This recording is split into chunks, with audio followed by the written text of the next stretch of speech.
Today's rather special. I've been given an exclusive invitation to visit a country house deep in the heart of the Cotswolds and to meet the man who has spent the last 30 years creating one of England's most important contemporary gardens.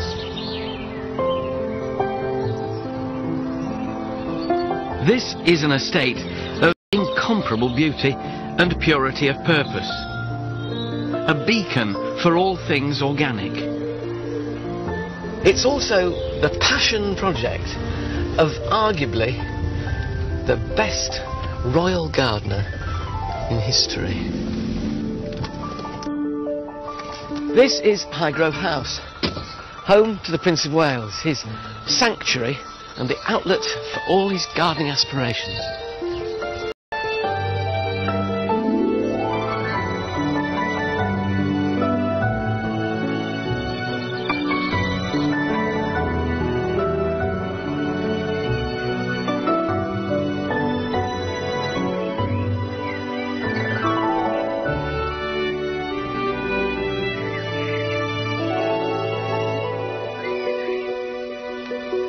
If you want to look into the heart of the future King of England, then you'd look no further than his own private garden.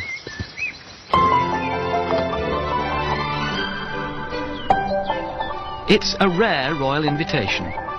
Never before has the Prince given up so much of his time to tell the story of Highgrove. I love it. To me, it's almost like an exhibition. I want to know why these gardens became an organic rallying cry and find out what it's been like to deal with decades of criticism. Bewildered, frankly, as if you were doing something positively evil. Above all, what does this sanctuary and private home mean to the man who will be king? Everything I've done here, it's almost like your children, really. Every tree, everything has a meaning and belonging, really.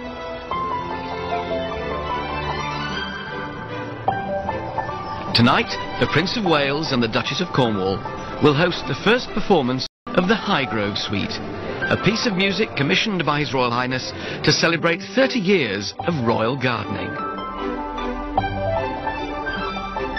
In the meantime, I've been given unprecedented access to Prince Charles, the Highgrove team, and these 15 acres of intricately varied grounds with their wildflower meadows, oak temples, with a grand vista that's become synonymous with Highgrove, the Time Walk. Of all the views here, so this, I guess, is the one which is the most iconic. The one which people would say, oh, that's Highgrove, I know that Time Walk. What did it look like when you came here? Well, it was extraordinary when you think about it. It was just a brown path that came across here, went out there, and the grass, and a brown path that went down there, and the brown path that went round there. And, there was nothing here at all. The thing that might surprise a lot of people is how comfortable it feels. It's not over-manicured, over-print. I hate all that. I like, as you know, I like working with nature. Yeah. You see, I actually planned everything in this myself. I did the whole thing. I chose all the plants. I put everything in the wrong place, basically. All the short things at the back, the tall things at the front. The other thing this garden is big on is axes, vistas, right out the front door, right down to that gladiator along this path. Well, you see, I just felt when I came here first, one of the things I did begin to realise was it's so flat that it needed vistas in all directions, with eye catchers. It was really from going to other people's gardens, looking in books and things. You suddenly get ideas. Well, you always go, pinch ideas from other people. Yeah. So it's interesting to think that everything we see here is less than 30 years old. Yes. The hornbeams on stilts. Yes. Not the yews. The yews were because here. They were the only things here. But not in these strange No, they were puddings. Just puddings. Off golden yew. Yeah. And everybody, all the experts said, take them out.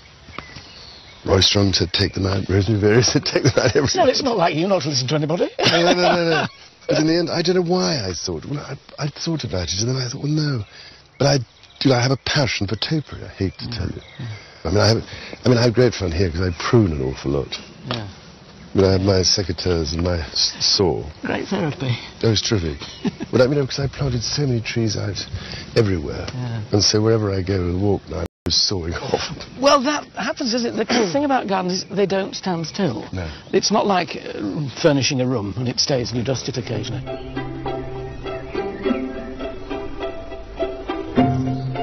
Highgrove is the family home of the Prince, the Duchess of Cornwall and Princes William and Harry. This Georgian building of neoclassical design was built around 300 years ago. But the house was virtually destroyed by fire at the end of the 19th century and had to be rebuilt, passing into the ownership of Prime Minister Harold Macmillan's son Maurice before the Prince bought the property in 1980 with a view to creating a future family home in the countryside. You could have chosen any house and land anywhere, so why this one? I always see there's another place. I remember it was like that, trying to find a place for a picnic in the car. Do you remember? Oh, that looks... No, we'll go on a little bit. Do you remember? You know you were. You ended up having a picnic where you got to the end. So, I don't know, I came to look at this place and, I don't know, I rather fell in love with the trees, fell in love, in the, you know, out here in the fields. I love the light coming in these windows and so on. But Highgrove 30 years ago was a rather modest property, similar to many country houses found in countless English villages. Fine views across to Tetbury left the house exposed to the open countryside. The Prince turned to one of the country's most respected garden designers of her generation, the then Marchioness of Salisbury. This doyen of the organic movement and custodian of the historic gardens at Hatfield House was initially underwhelmed by Highgrove. But of course it looked rather bleak, and it was, although it did have trees, it had nothing, no rail garden surrounding it.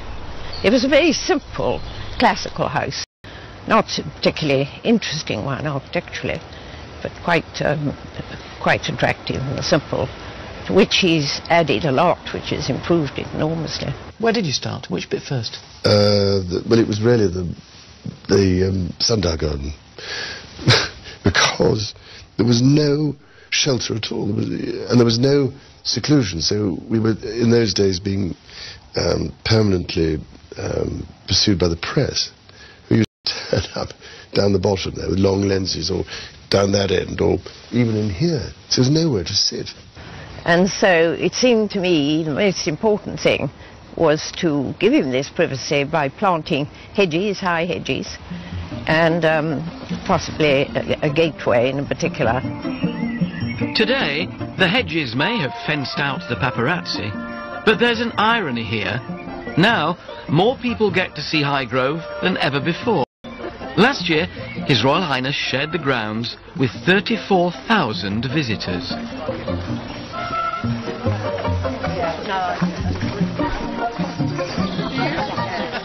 When I first started on the garden tours, people were collapsing all over the place and there were no seats.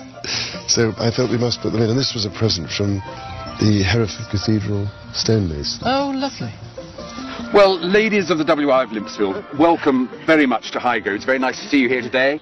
I'm sure you've been told to turn off your telephones and no photographs, and I'm going to add, please put your secateurs away now.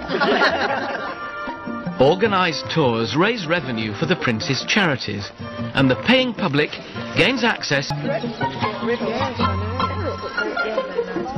They see all of the garden. There's not a bit that is kept private. They see it all. They walk very close to the house, and most people are really impressed that they actually get really close to the front door and really close to the windows in the sundial garden. So they have a very sort of intimate relationship with the house and the garden in the time that they're here. It seems very important to you to share it. Well, I think so, terribly. It's the whole point for me. I love it. To me, it's like it's almost like an exhibition of my paintings. That's the way I look at it. And it's so much more fun if it gives people pleasure. Do you sort of so I keep thinking when I garden, I think about what would it be like for other people as well, you know. Do you eavesdrop on what they say? No, well, I haven't done. Only when they're going round outside the windows. Sometimes you have to lie on the floor. It could be a mishmash, but it seems to work somehow. You see, we come from Surrey, where there are all these stately homes with formal gardens, with regimented trees and flower beds, and here it's all natural. Natural gardens. It's well, real life instead of artificial. It's very artistic. You can see all his the Prince's artistic feelings. about the garden is lovely. Yes. So, was the interest in gardening always there, or was there a kind of moment where you suddenly thought, I really like this? I think it was always there, really. Although I never did it much, except as a child. We were allowed a little plot back in Palace, sort of back of the border, growing vegetables and things, my sister and I. But it's not until you have somewhere, obviously, of your own, then it becomes more possible, I think. And then I really was interested, because I wanted to make it more interesting. And I think the thing about this place was that, as I've said often, it was a blank canvas. Are you good at seeing potential? Do you have vision? Can you see what you can do? I hope I am, yes, I suppose. But, as I say, it was a blank canvas, so then I had to start from scratch. And so, the Prince and Lady Salisbury's first creation, a south-facing sundial garden. Wrought iron gates came from a reclamation yard. In the windows of formerly cut yew hedges, busts of His Royal Highness, donated by sculptors and their patrons. Originally designed as a secluded and scented rose garden, these formal beds have evolved into an intricately controlled season-to-season floral display. In the spring, hundreds of scarlet and purple tulips, making way over the summer for wisteria, lupins and sweet peas. The sundial was a gift from the late Duke of Beaufort, and the garden is Highgrove's jewel in the crown. All is picture perfect for Prince Charles on a daily basis. But that rain was fantastic on Sunday. I heard that His Royal Highness was out and got thoroughly soaked and came back thoroughly happy because there was enough rain. It was good, half an inch. Absolutely brilliant. This is a garden of floral pageantry, with vivid colour composition, buzzing bees and a heady mixture of scents. This seems to me to be a garden which sort of satisfies all the senses, really. It really does. Visual. I mean, there's the aspect of all the different colour. And form, of course, and axes and distance. His Royal Highness is very much an artist and has an eye for that sort of detail. Then there's the sound, bird song, and then there's the scent. We've just passed the sweet peas. We're moving on. There's wonderful Philadelphia mock orange in that corner, which is saturating the air. Perfectly situated next to the house when the windows are open. And look at that. That rose. The Highgrove rose. Gosh, and scent there as well, and this wonderful confection of purple and crimson. Glorious. And it's disease resistant, which is also a good thing when you're looking at organics, is look for resilient plants. So that they hold up for you. It seems to me that the whole ethos of this garden, it's a garden that feeds the soul. As we'll discover, Highgrove is a reflection of Prince Charles's spiritual and aesthetic aspirations, where gardening merges with art and music. The Prince of Wales has asked for the gardens to be captured in a suite of music. I think we may have added a beat there. It'll feature his very own harpist, Claire Jones. I did, just to make And the composer who has the task of taking the gardens and translating them into harmony is Patrick Hawes. I hope that this will be music which will speak to the Prince of Wales, because it's his garden. I mean, there's going to be a lot of people there at the premiere who can enjoy the piece of music as a piece of music, and there's going to be a garden tour just before the concert, so they can identify the music with the garden. It's such a wonderful, exciting prospect that you can put something like a piece of music to this original idea that the Prince of Wales has had. It's such a great, fantastic opportunity to really create something that's very personal for him.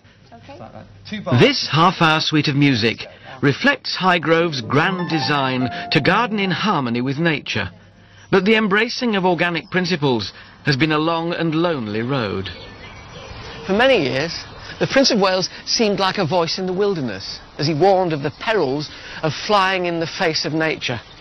Interesting, then, that those early concerns have since become matters of worldwide importance.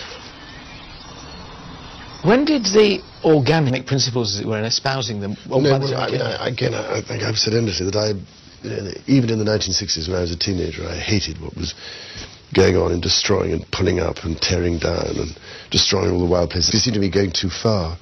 And so many of these things, taken hundreds of years. And what you can destroy in one day, it takes forever to recreate lost habitat. But so I think So felt increasingly that, you know, the chemical approach and the agri-industrial approach was not something that could ever last. It was, to me, not something that was durable or sustainable in the long run. So it seemed to me the health of the soil was suffering and everything else. So we had to, I felt, adopt a system which understood the need to have a healthy soil. And as I said before, we have to rediscover the absolute central importance, critical, urgent importance of working in harmony with nature. We spent too long ignoring and denigrating her and walking all over her. Look at the result. She comes back and hits us in the teeth, big time. So, with the raison d'etre established, it was time to get creative. Highgrove has a look, a style, a managed wildness crowned by eclectic eye-catchers, sculpture, temples, and ornate creations. These surprising contemporary takes on classical form are not necessarily what you'd expect, and out of the many leading designers who've contributed to Highgrove, one couple have made their mark more than any others.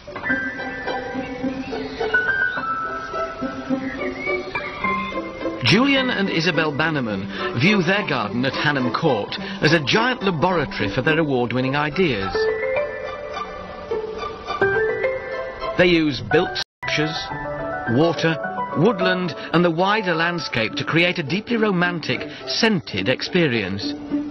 I mean, we were there at sort of very beginning at Highgrove, and it was sort of great fun. It was the beginning of the sort of organic time, even though he had great thoughts about it, and it was a sort of heroic moment for him to be organic then. Now everybody accepts it, but it was a sort of very lost thing, and he kept at it and at it and at it, and I mean, even I was sort of slightly, not cynical, that's a bad word, I hate cynicism, but sort of doubtful of how you could garden this quite complicated garden, like time walks, without sort of resisting at midnight to putting a bit of spray on the couch grass creeping through. But I mean, he really has achieved it, and all the things that sounded rather boring, he ended up by being heroic about it. They sort of became exciting, didn't they?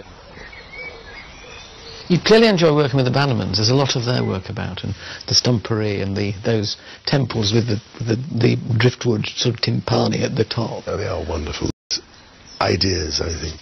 I mean, just that fountain in the middle of the stumpery, you know, with the bits of stone I had, and then the gunner on the top. That was I think, sheer touch of genius. Did you ever worry when things like that are going on? Think, is this going to work or not? Yeah. But Julian is wonderful because he's always saying, oh, it'd be such fun to do this, you know. And I said, well, Julian, yes, another idea. You have to pin him down. But they're both terrific, and their own garden is just magical. I mean, he got a job. I mean, he'd be probably running a garden design company too. So he's got his ideas, definitely. Millions of ideas. He's a very good head of a firm. I suppose that's where everybody at Highgrove calls him the boss in the garden, instead of my word, principe. But he's very good at gathering really good people around him and getting the best out of them and working with them. His Royal Highness and the Bannermans have created what many regard as the signature garden at Highgrove. The stumpery is a striking prehistoric land of upturned tree stumps, gunnera, prickly rhubarb, hellebores, fountains and temples of seclusion. Gigantic sweet chestnut roots carefully jumbled to create convenient luscious pockets for ferns. And all a stage for a national collection of large leaf hostas, a particular passion of the Prince, thriving in shady glade. The stumpery is like a lost world, revealing itself through twist and turn.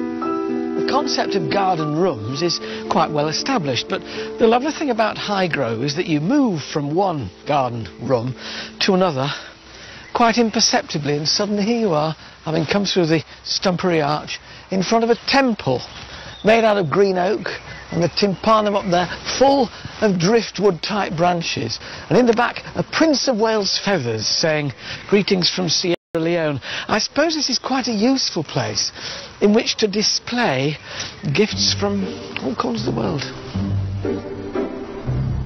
The Prince has a team of 12 gardeners, and they each have responsibility for a specific garden area. Andrew Tolman has looked after the stumpery for the last 8 years. The stumpery is kind of an iconic garden, really. It's just a reinvention of a Victorian idea. but this sort of stunning reuse of what is a redundant material of tree stumps to make a fantastic wildlife reserve, really. I think this garden is really kind of his stamp on the garden world, really. I mean, this is truly unique. I mean, there isn't anything like this in the rest of the garden world, and I think a lot of people that come to Highgrove come to see the stumpery, and I think, to me, it just represents that kind.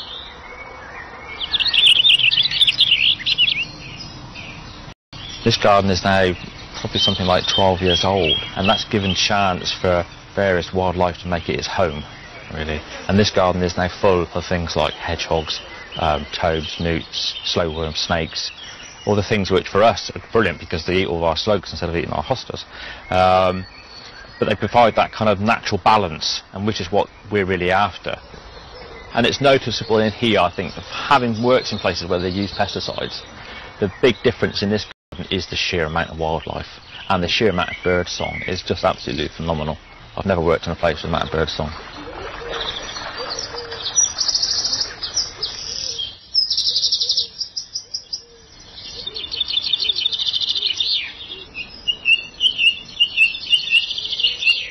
You're obviously very keen on, well, obviously keen on the wildlife, the wildflower meadow wonder, but also these wonderful bird feeders all the way along the last branch of the old cedar. Rather, what do you do? Because it's rather fun to have something dangling off. Yeah.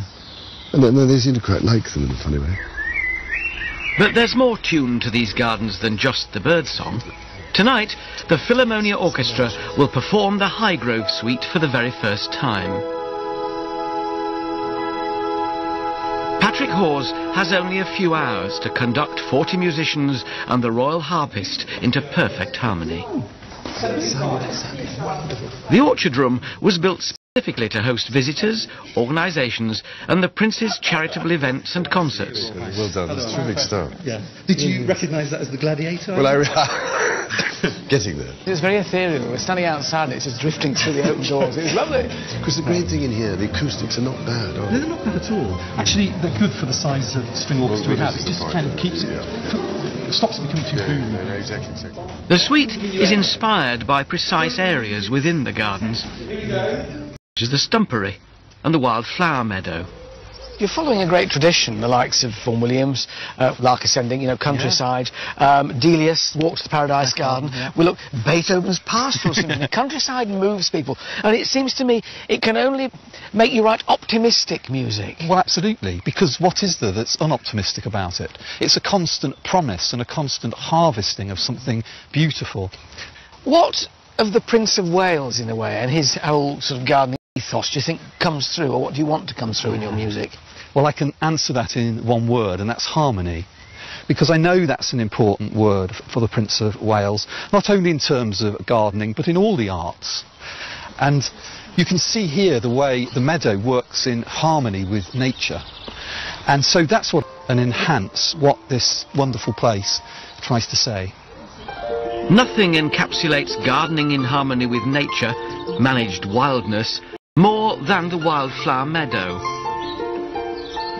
A wide variety of species that all take their turn from spring to summer. Natives such as cowslips, buttercups and orchids are augmented with exotic alliums, tulips and camassias, peaking in May with different tones of purple and blue. You'd think that by its nature, a wildflower meadow could be left to do its own thing, but nothing could be further from the truth. Now, people walking through here would say, what a wonderful, natural wildflower meadow. They would, wouldn't they? They would. But it's not like that. It wasn't like this when His Royal Highness bought the property 30 years ago. So what was it like? It was a meadow, but it was pretty devoid of any sort of wildflowers. So it had chemicals used on it, yeah. So it was really not very species rich. And this is something that His Royal Highness wanted to create, something that he reminisced of what he saw in the 1950s, 60s, and had been lost in this country, and he wanted to recreate it. When you look at it now, it is the most vibrant carpet of so many different species. We've got little self-field down there, we've got masses of buttercups, marguerites, moon daisies, orchids over there, coming up like little purple candelabra. The secret then of getting a meadow like this is what? It's absolutely the opposite of what we need to do in the garden. There you want to enrich the soil, here you want to actually impoverish it. And that's why the yellow rattle, which you can see there, is the key element in any sort of meadow that's too rich. Because this is a wildflower which feeds off the roots of grass, so it weakens the grass that it grows along. It's a semi-parasite, that's really. It's in the same family as our snapdragon. Yeah. And it's such a pretty little one. And called yellow rattle because when the seeds are ripe, they rattle in their little... And it's just an annual as well. That's the other thing that you have to remember, so that it's important that you don't cut it too soon before the yellow rattle actually sets seeds and drop. So this is the key, isn't it, really, then, apart from making sure your soil is poor and introducing a good wildflower seed mix, is the right time to cut it. So when do you cut this? You can actually manage a wildflower for the species you want to encourage. So this one we cut mid-July to early August. I do think this is wonderful. Just a rough mown path, though, going through wildflowers. It's as bonny as any garden, isn't it, really? One of the great joys about the meadow is going around now each year counting the orchids, the wild orchids. And that is a huge excitement because it was completely dead, this field, when I first came. Do you find now, sometimes you come out here and you think, actually I like this bit best because it's going to worry about a meadow and flowers, isn't it? But you have to have real patience again because it's just the constant management. I mean, years and years later after I'm dead, hopefully it'll get better and better. If we talk about likes and dislikes in gardening, you obviously love topiary. Yep. What are the hates? Because every gardener has them. I can't stand gladioli and I get it in the neck for them. No, I'm not mad about, very hot colours. I mean, as you can see, I rather love clipped things and the combination of different greens and yellows. What you also get is this wonderful shadow. When the sun comes out like this, suddenly it all moves and it's like an enormous sundial, isn't it? Yeah. Swirls around. No. Are you a patient gardener, or are you? I'm not now. I'm getting more and more impatient as you get older. Do you know? Well, you've not got the time. Well, that's the point. And whereas, when I first started to put the yew hedge in, and it was, they were just this size. I suppose I thought, when are they ever going to grow? But maybe shovel manure on, which helps a lot. But now, if I'm planting hedges, I don't know, it drives me mad. Why aren't they growing? No, I think good old-fashioned, well-rotted manure is the secret of everything, I think. Conventional gardening focuses on the plants, whereas organic gardening is all about nurturing the soil. Debs was keen to introduce me to the unsung hero of Highgrove. So this is the powerhouse of the garden then, Debs, the compost heap. It's actually the most important aspect in an organic garden, because what you need to do is feed the soil. What goes in must come up. Confuses a lot of people about composting. Nobody knows really quite what to put in. So what goes into your heap? Well, as you see, the grass clippings, we've got the shavings from the stables with the manure, which is great. We have anything from sort of the herbaceous material. Bulb seed as you cut off? That's right. The only thing we don't put in is any of the pernicious weeds. Bindweed, ground elder. Ground elder goes to the chickens, it comes back in a different form. They love that. This now here is superb. So how old is this? It's wonderfully brown and crumbly already. Well, you've picked out the good bit, Alan. That's actually, you can see there's grass here as well. About 6 weeks since that stage. And it's warm. The heat generated by a compost heap is astonishing, and that's the bacteria actually rotting it down. That's what makes the really good compost. This is 6 weeks then. What's this lovely brown, crumbly Christmas pudding? Isn't that great? And that's still, we're talking about, 12 weeks? 12 weeks. Not far. You see, from that to that in 12 weeks is astonishing. I mean, I've always found the secret at home is mixing everything together, keeping it relatively firm so it doesn't dry out, and relatively damp, but nevertheless not soggy. That's right, and that's why turning it gets air into it, and air is a really important aspect of it, so that all the bacteria and everything can actually work properly. So this now is ready when you want it to go back? No. I mean, we've got it composted down, but it still needs to sort of age like a good wine. It needs weight. You must be grateful for it at this point. No. It does need to mature because it's actually just too hot still to put on the garden. So you let it mature, and literally you can see we've got the next one, which is sitting there, and that's almost. I don't believe this. 4 stages of compost. Yeah. Not just 2. So start to finish, how long? 12 weeks to get to where it's really well sort of processed, but then, to be honest, I'd rather leave it for 4 months to 6 months before we actually put it on the garden. So it's the panacea for all ills, but how much of it do you produce in a year? A heck of a lot, and not enough. It's the trouble in the garden, the 2 things that are never big enough. 1, your greenhouse, 2, your compost heap. It's this level of behind-the-scenes industry at Highgrove that allows the creation of such elaborate gardens. Everybody you go, there's a richness of detail, whether it's the path you're walking on here with these stones on end, or the wonderfully weathered stumps with ferns billowing from them, carvings on the back of gazebos and summer houses like this one. You get to the point where you think, well, maybe it's just for show, but then you're reminded that this is a family garden. There's a tree house up there. Look inside it, you'll see a child's tea set. Well, 2 children's tea set. I don't think there's any more, but Princes William and Harry had a great time in there when they were younger. When you go around the garden, it still does feel like a family garden. It's lived in, from the tree house to little arbours to sit in. So clearly it's a garden which is very used by the family. Well, yes, I mean, I'm glad you think so, anyway, because I'm always intrigued what people think it's going to be like before they come. They all think it's going to be frightfully sort of manicured and formal, and I don't know why they think that, but anyway. And so when they come, they're amazed. They think, gosh, there's a weed, look, there's nettles or something. Well, why is that grown over the paths? Do you think it gives them confidence themselves, thinking, oh, mine's as good as that? So. But it's not like, well, I don't know. It's not like painting. When I see it, rather like painting a watercolour, my gardening. You know, you want to lay on the colour. Don't be sort of careful about it in some ways. I used to be frightfully careful, you know, when I started. But now, great thing is to slap it on, if you can. And so I rather see it like painting a picture. Do your sons, do the princes, share your passion for gardening? No, not yet, I don't think. But you never know. One day, perhaps, when they have somewhere of their own, then... That seems to be the key. It seems to be ownership and custodianship. Yeah, so I mean, they're not people who rush off and like potting up things or whatever else, or planting at the moment, but you never know. But I didn't do that very much either when I was young. Over the last 3 decades, an acre of fruit and veg is grown in the walled garden for the house and its guests, yet every detail has been aesthetically thought through. Just because a garden is utilitarian, it doesn't mean it can't be beautiful. All the fruit trees here are trained. These are in all great spheres atop single stalks, and then you come to a tunnel of apples that you can walk under. The beds in front where the herbs grow are decorative. A hedge here of rosemary, angelica and lovage, interwoven with golden marjoram. It's a William Morris of a garden. Have nothing in it that you do not believe to be beautiful or know to be useful.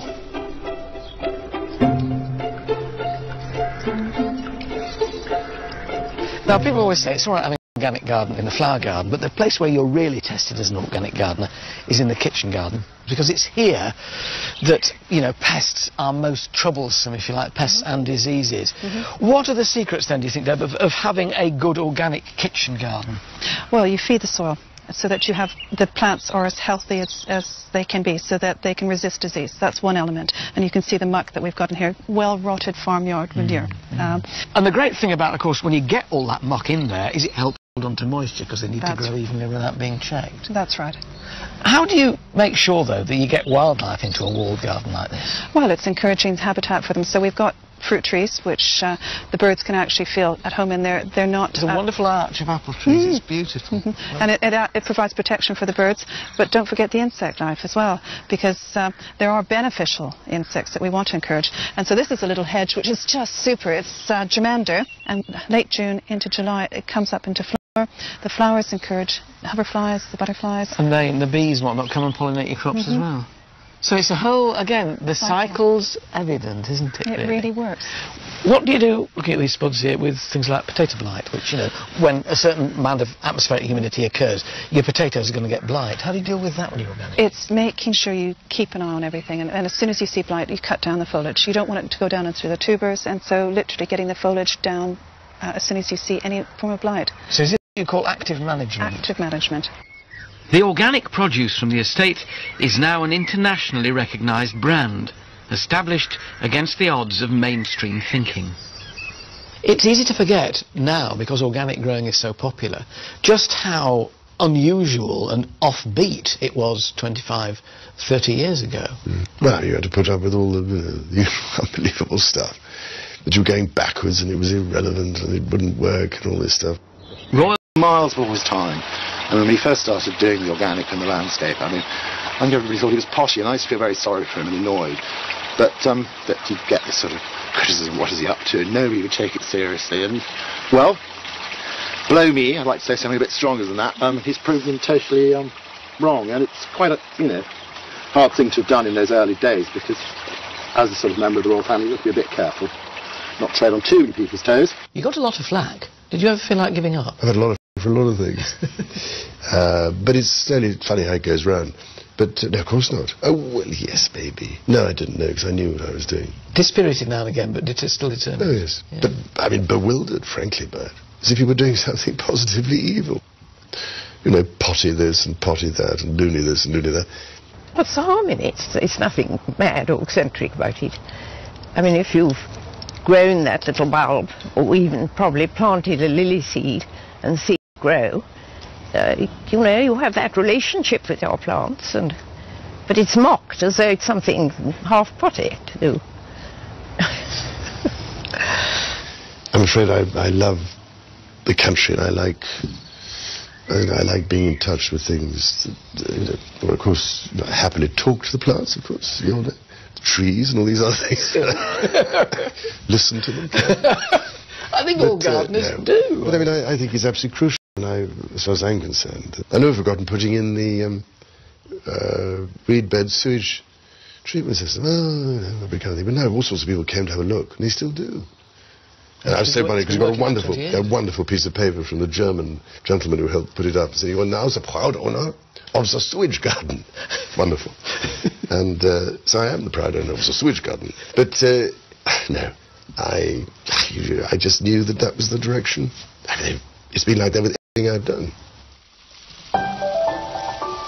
Prince Charles has always insisted that all Highgrove's water and waste be recycled. The runoff from the roofs and all the royal bathwater goes back into the grounds. Even the drains flow directly into a garden designed as a sewage processing plant. So does all the waste product, as it were, from the house and the estate come into this place here? That's right. From the orchard room, from the main house, from all of the staff facilities. So what are we looking at here now? We've got an enormous sort of stone-sided tank, in effect, filled with Phragmites, Norfolk reed. And they act as a natural filter, filtering that sort of raw liquid sewage. And then what we see trickling out of here is the first stage of purification. So you can see it coming across this bit of pavement here, and into this enormous boggy area here, which has got these coppiced willows. That's the next filter system. And willows embraces here, where it's going through the Norfolk reed, then through the willow, carries on. You never know. One day, perhaps, when they have somewhere of their own, then... That seems to be the key. It seems to be ownership and custodianship. Yeah. So, I mean, they're not people who rush off and, like, potting up things or whatever else, or planting at the moment, but you never know. But I didn't do that very much either when I was young. Over the last 3 decades, the family has enjoyed the bounty of a garden which isn't just about pretty flowers. An acre of fruit and veg is grown in the walled garden for the house and its guests, yet every detail has been aesthetically thought through. Just because a garden is utilitarian, it doesn't mean it can't be beautiful. All the fruit trees here are trained. These are enormous great spheres atop single stalks, and then you come to a tunnel of apples that you can walk under. The beds in front where the herbs grow are decorative. A hedge here of rosemary, angelica and lovage, interwoven with golden marjoram. It's a William Morris of a garden. Have nothing in it that you do not believe to be beautiful or know to be useful.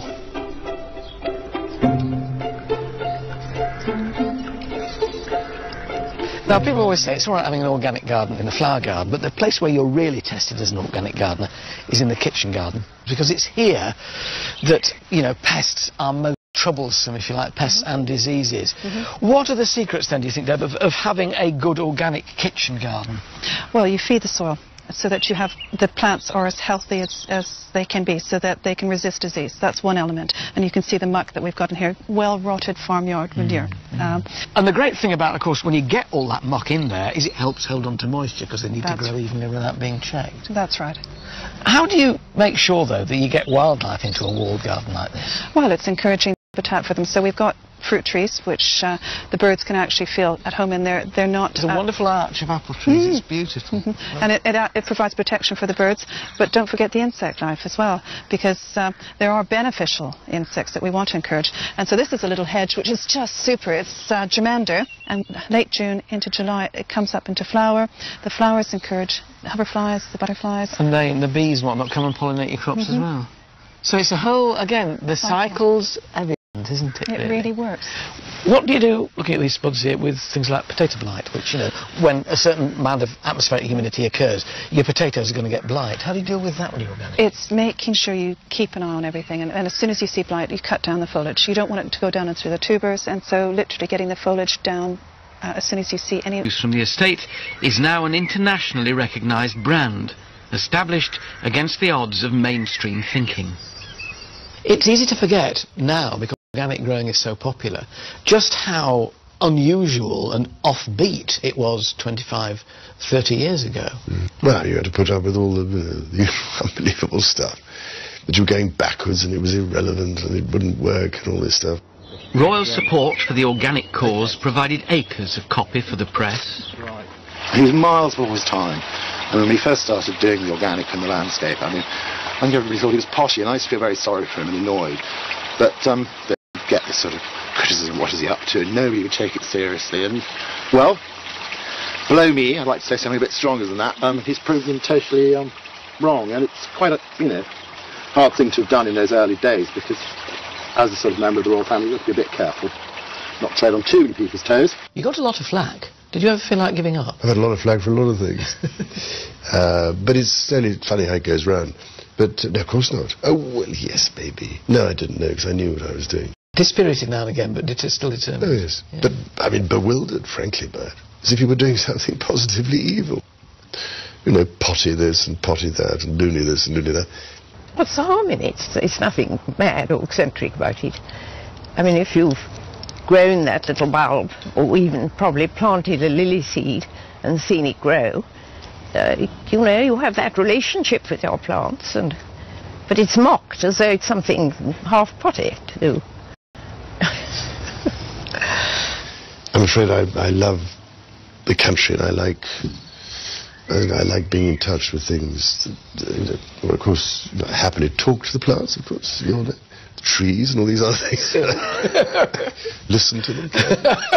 I think all gardeners do. But I mean, I think it's absolutely crucial. I mean, as far as I'm concerned, I've never forgotten putting in the reed bed sewage treatment system. Oh, that kind of thing. But now lots of people came to have a look, and they still do. And I was so funny because we got a wonderful piece of paper from the German gentleman who helped put it up, saying, "You are now the proud owner of the sewage garden." Wonderful. And so I am the proud owner of the sewage garden. But no, I just knew that was the direction. I mean, it's been like that with everything I've done. Prince Charles has always insisted that all Highgrove's water and waste be recycled. The runoff from the roofs and all the royal bathwater goes back into the grounds. Even the drains flow directly into a garden designed as a sewage processing plant. So does all the waste... From all of the staff facilities as well. So what are we looking at here now? We've got an enormous sort of stone-sided tank, in effect, filled with Phragmites, Norfolk reed. And they act as a natural filter, filtering that sort of raw liquid sewage. And then what we see trickling out of here is the first stage of purification. So you can see it coming across this bit of pavement here and into this enormous boggy area here, which has got these coppiced willows. That's the next filter system, and willows have that capacity to do the same thing as to purify water. So we literally have belt and braces here, where it's going through the Norfolk reed, then through the willow, and carries on. What for you are the best moments in the garden? When do you feel most at one with it, Anna? Well, what I love is I do sort of evening patrols at the weekend and potter about, and that's when I notice things and weed and prune or, saw off bits. So the physicality is important as well? Oh, vital. Vital. I mean, I love all that. Getting involved and doing it is what I enjoy. Because I'm sure most people come here and think I just give orders and don't do anything. I do. And Another thing I really love is laying hedges in the winter, you see. So that also is something that keeps you relatively sane, I think, and is very good exercise. Prince Charles's love of trees is well documented, and within a secluded glade in the Arboretum lies the sacred heart of Highgrove. Only the Prince may enter this small building, commissioned to mark the millennium. It's made entirely of natural materials, earthen walls, bath stone footings and pillars, with a Cotswold stone roof. For many of us, our garden is an escape, a sanctuary from the worries and the bustle of everyday life. So too is the Prince of Wales's garden, but within this larger sanctuary is a smaller one called the Sanctuary. Just think about it. The Prince of Wales is never, ever alone. He has security men, he has staff. He's seldom on his own, except in there. It has 4 doorknobs. Only one of them works. I don't know which one, and I'll never find out.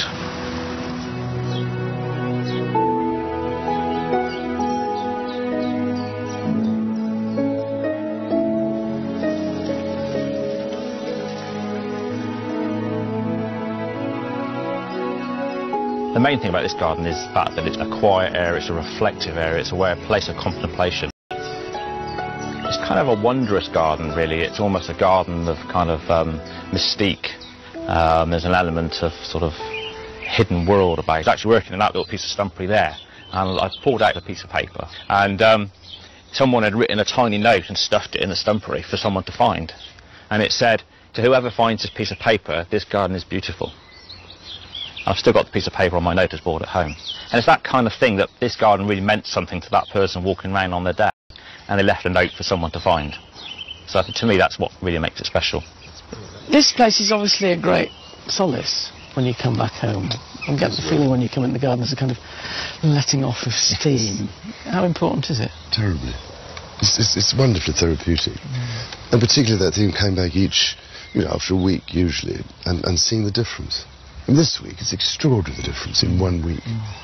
How everything puts on so much growth. This time, because the rain is... Well, I go around telling everyone it's a blessing. Proper garden. You turn the tap on, it doesn't appear by magic. It's the stuff of life. Much of organic gardening involves a leap of faith, a trust in nature. Do you get dispirited when it goes wrong? Oh, yes. But you become philosophical because you realise that it varies every year. So what goes wrong one year doesn't go wrong the next year. I mean, nature is very good like that. If you have a bad year for potatoes, it isn't always a bad year the next year. You know. Although the fortunes of planting will ebb and flow, some parts of the garden will always be more permanent than others. At Stowe, the famous 18th century landscape garden in Buckinghamshire, there's a huge ornamental structure known as the Temple of Worthies, which houses busts of eminent Britons such as Elizabeth I and William Shakespeare. Well, the Prince has his own take on this with the Wall of Worthies, supporting busts of some of his greatest friends. Deborah, Dowager Duchess of Devonshire, Richard Charters, Bishop of London, Patrick Holden, head of the Soil Association, and underneath him, Tigger. That's where the Prince of Wales's favourite Jack Russell is buried. Well, can't get a better friend than that, can you?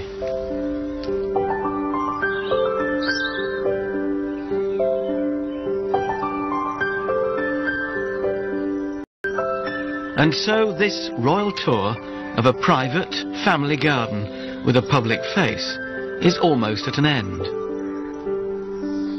But the premiere of the Highgrove Suite is about to begin. Those invited to this most exclusive of occasions have donated large sums, all for a good cause, of course. Most events at Highgrove are to raise money for charity, and tonight's performance will help disadvantaged children. Prince's Foundation for Children and the Arts. Confident, relaxed, and just want to deliver. Absolutely. I mean, we have one of the finest orchestras in the world at our disposal, so what can go wrong, you know? Debs and her staff have exchanged their gardening gear for more formal wear.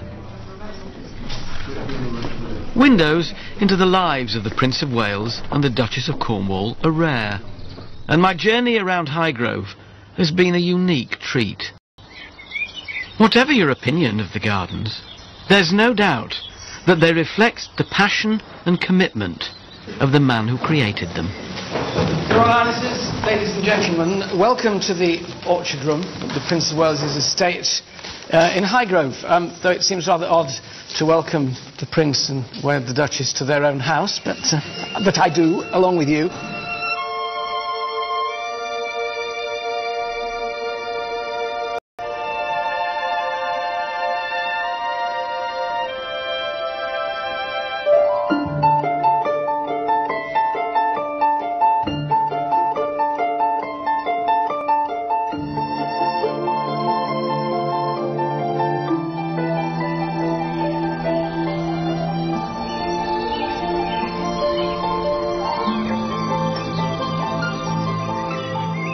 Do you think you'll always keep Highgrove? You want to see it through to the end? Well, it'd be quite nice if I could shuffle off this mortal coil, but it's still here, yes. I'd be awfully sad, because, it's like, everything I've done here, it's almost like your children, really. Every tree, everything has a meaning and sort of belonging, really. Terrible thing, really. You mustn't get too attached. I try not to, but... It is clearly a family home. I shall have to detach myself, psychologically. Not yet a while. No.